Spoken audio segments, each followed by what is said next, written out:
Théo Grosjean, bonjour. Bonjour. Pour moi, c'est une chance en fait d'avoir avec nous au Festival Bénéphile, parce qu'en même temps, tu viens de sortir un nouvel album qui s'appelle Elliot au collège, et c'est vrai que c'est magique parce qu'en même temps, on suit un petit garçon qui s'appelle Elliot, qui est anxieux, et en même temps, on le suit par rapport en fait à tous ses copains et ses copines. Et comment est née en fait cette bande dessinée? En fait, cette bande dessinée est née, on va dire, de la, à la, enfin, de comment dire, la version rationnelle, on va dire, la plus logique, c'est qu'elle est née d'une demande du rédac chef de Spirou qui me proposait de créer une série pour le journal, une série à chute, donc planche à chute un peu classique, la classique série à chute. Et en fait, c'est un exercice que j'avais envie de faire depuis très longtemps. C'est un peu un heureux hasard qui m'ait proposé ça parce que j'y réfléchissais un peu depuis longtemps. J'ai toujours voulu créer un petit peu mon personnage de bande dessinée classique, un petit peu à la Titeuf, Lou, les Nombrils, toutes ces bandes dessinées qui ont bercé un peu mon enfance et mon début d'adolescence. Et donc, j'ai toujours eu ce projet en tête. Donc voilà, ça a été assez simple pour moi de le mettre en place parce que j'avais déjà pas mal d'idées. Et en quelques mots, en fait, Elliot, c'est un enfant qui est très anxieux et on le voit arriver à l'école et en même temps, il crée son ami imaginaire. Et c'est là que l'histoire commence. Et en même temps, ce qui est magique, c'est que après, il va rencontrer quand même Harry, qui est vraiment un vrai personnage, et il est toujours dicté en fait avec ce personnage imaginaire. Est-ce que toi, en étant jeune, tu étais aussi quelqu'un de très anxieux? Oui, j'étais un enfant particulièrement stressé, particulièrement anxieux, je pense. Après, enfin, comme je dis souvent, c'est vrai que c'est compliqué de dire si on était plus ou moins anxieux que les autres parce qu'on peut pas savoir en fait. Mais disons que je me ressentais très anxieux et très stressé par rapport aux autres enfants. J'avais l'impression de me poser plus de questions. Et donc voilà, en fait, comme dans beaucoup de mes histoires, j'ai besoin de me mettre dans la peau des personnages pour que les réactions et les émotions soient réalistes. Donc j'ai créé un personnage qui ressemble à ce que j'étais, mais bon voilà, il y a quelques différences parce que c'est pas de l'autobio, c'est de l'autofiction. Donc c'est-à-dire que c'est un mélange d'autobiographie et de fiction. Et Elliot est un personnage, je pense un peu moins effacé que moi. Moi j'étais un enfant beaucoup plus invisible qu'Elliot. Voilà la différence avec lui. Et pour moi, je trouve que c'est une BD qui est très importante parce qu'en même temps, on apprend en même temps aux enfants à prendre confiance en eux. Parce que c'est vrai que c'est important, c'est-à-dire qu'on est tous une partie quand on arrive à l'école, on est tous un peu anxieux par rapport à l'univers. Et c'est vrai qu'en même temps, on parlait du personnage secondaire qui est Harry, et je trouve magique parce qu'en même temps, on a plein d'histoires à travers cette histoire parce qu'on se trouve bien dans les jeux vidéo. Et c'est vrai que c'est magique parce qu'il y a plusieurs mondes dans cette bande dessinée. Oui, tout à fait, parce qu'en fait, je pense que l'adolescence, c'est une période de la vie qui est très très riche. On peut pas se concentrer sur un seul détail de l'adolescence. Surtout moi, à cet âge-là, c'est un moment où j'ai découvert beaucoup de choses, j'ai ressenti beaucoup d'émotions, découvert beaucoup de choses. C'est aussi une période où je me suis justement plongé à corps perdu un petit peu dans le jeu vidéo, qui est une passion que je garde aujourd'hui encore. Je suis un très très gros joueur de jeux vidéo. C'était une façon pour moi de m'échapper un petit peu de la réalité, de me concentrer sur en fait ça concentrait mon esprit comme j'avais beaucoup de toc. Ça permettait de concentrer mon esprit sur quelque chose de précis et c'est quelque chose qui m'aidait beaucoup et encore aujourd'hui ça m'aide. Donc j'avais à cœur de présenter certains éléments de la vie des adolescents et adolescentes comme des choses voilà réalistes, de manière réaliste en fait. Et notamment le jeu vidéo, pour moi, c'était important que ce soit un élément très positif de la vie d'Elliot et pas quelque chose de négatif, comme souvent le traitement en est fait dans certains...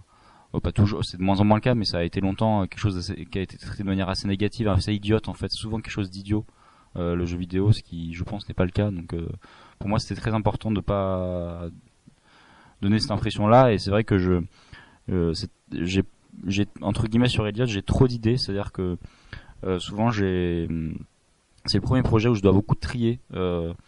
D'habitude, je galère un petit peu à trouver des nouvelles idées. Et là, j'ai trop d'idées parce que, en fait, il y a tellement de pistes possibles avec tous les personnages. C'est très. Faut arriver justement à recentrer l'histoire et c'est plus ça, c'est de l'exercice d'écriture que j'ai sur Elliot. Et c'est vrai que c'est génial parce qu'on paraît qu'il y a plusieurs histoires, justement par rapport aux jeux vidéo.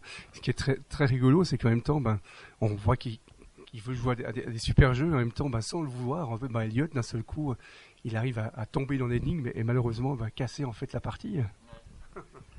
Oui, ça c'est un hommage, au jeu qui, alors ça va être un peu technique, mais enfin technique. Pour ceux qui connaissent le jeu vidéo, pas du tout, mais il y a beaucoup de jeux en fait. Quelque chose qui m'a beaucoup marqué dans mon enfance, c'est l'interaction un petit peu avec l'univers des jeux et dans certains jeux, je pense par exemple à Zelda, dans plusieurs Zelda. En fait, l'univers change complètement après une interaction qu'on a avec l'univers ou avec un. Et je trouve ce concept très intéressant de donc voilà, je l'ai inséré, c'est un petit clin d'œil à ce genre de choses. Pour résumer, Elliot fait une bêtise dans le jeu vidéo et le monde entier passe d'un monde florissant, assez naturel à un monde aride, très sombre, tout ça. Et ensuite, pendant plusieurs tomes, il reste coincé dans ce monde-là. Et donc voilà, c'était un petit clin d'œil à une expérience de jeu vidéo que j'ai ressenti à plusieurs reprises. Et puis c'est aussi c'est pour montrer que le jeu vidéo c'est quelque chose de très organique en fait, qui se modifie, qui change en fonction des choix que fait le joueur ou la joueuse. Et en même temps, ce qui est génial, c'est qu'au fur, on commence à reconnaître les personnages, et d'un seul coup, il y a Églantine qui arrive, et on s'aperçoit qu'Églantine, c'est presque la même chose qu'Elliot, c'est-à-dire elle a aussi un personnage imaginaire. Est-ce qu'on va faire en fait développer ce personnage en plus dans les prochains albums? Oui, tout à fait. En fait, Églantine va devenir le personnage le plus important après Elliot à partir du tome 2. C'est pas le cas dans le tome 1 parce qu'elle arrive assez tardivement dans l'album.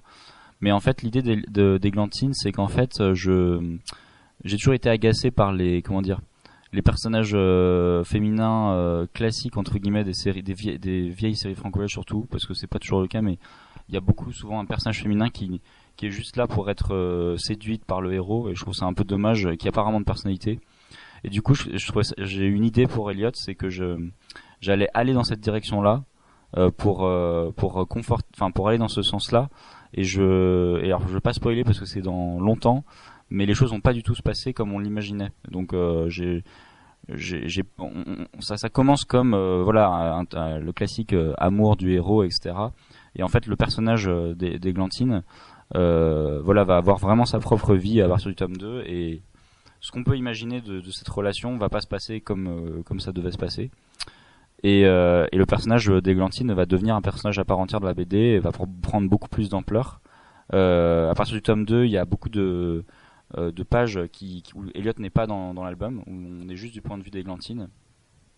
Et oui, l'idée un peu risquée que j'avais eue, c'est d'avoir deux personnages assez proches dans leur personnalité. C'est vrai que c'est souvent quelque chose qui est très déconseillé dans l'écriture, parce que c'est toujours plus intéressant d'avoir des personnages différents. Mais moi j'ai toujours pensé que c'était une idée un peu pas justifiée, parce que en fait dans la vie on cherche à rencontrer des gens qui nous ressemblent. Donc c'est très bizarre de toujours traîner avec des gens très différents de nous, ça arrive souvent, mais on rencontre aussi des gens qui nous ressemblent, et on voit, et en fait ça crée aussi des interactions intéressantes. Parfois justement ça nous en conforte dans des angoisses qu'on a, parfois ça nous permet de nous sentir compris ou comprises. Donc pour moi c'était intéressant de créer ça, à voir si les lecteurs aiment ça, mais moi je pense que c'est une piste intéressante. Et dernière question, grâce à votre série, en même temps, ça vous a ouvert les portes du journal Spirou, donc c'est vraiment génial parce que ça fait en fait une nouvelle famille et un nouveau personnage.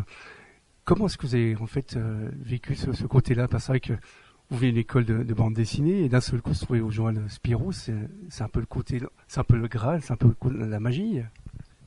Dans mon cas, c'était pas aussi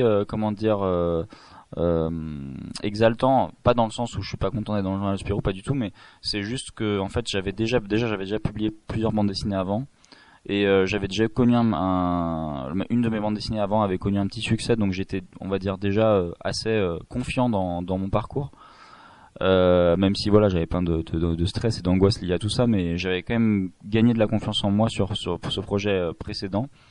Et en plus de ça, je ne lisais pas Spirou étant petit, donc je connaissais assez peu le journal.